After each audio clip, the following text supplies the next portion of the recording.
So I still remember when this VP of the business development first came to me, he said, Jack, I have a problem right now. He says, one of the biggest challenges that my people face is this.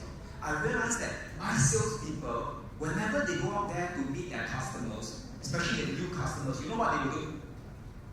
They will basically bring their file with them, their folder with them. What is it?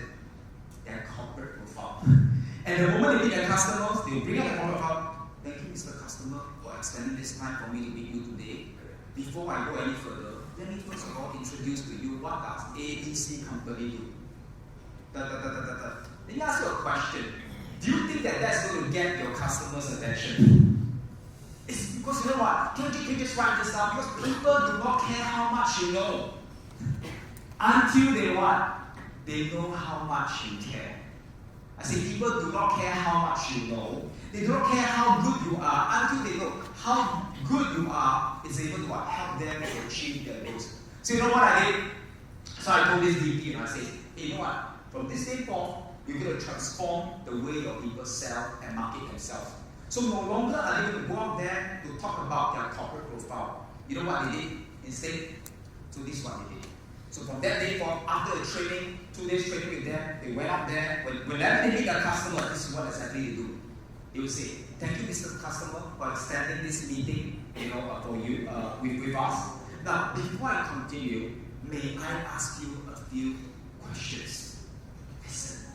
And then, based on the questions that they ask the customer, you know what they were trying to get? They're trying to find out exactly what the customers pain points are. Write this down. If you want to succeed in sales and marketing today, how do you create an opportunity unless you're able to find out what your customers, guys, what is this again?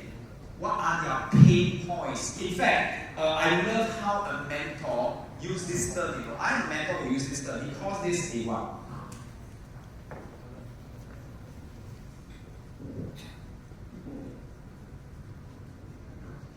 I have a mentor, who says this, sometimes it's not even enough for you to find the pain point of a customer. Because what you want to find out is their bleeding neck. Write this down. Bleeding neck. Anybody know what's a bleeding neck? Today, let me ask you a question. Sometimes, how many of you have ever met a customer? When you met this customer, and after your customer sees what your products, your services can do for them, they are excited and they agree. They acknowledge that your products and services are good for them. Yeah? But they didn't end up buying from you. Has that happened to you? You're wondering why? Because I tell you this, people don't just buy what they want. They think they want. But people always buy something when they feel they really want. They really need to have it. It's like something that they cannot live without. And how do you get there? Unless you can find out what they are.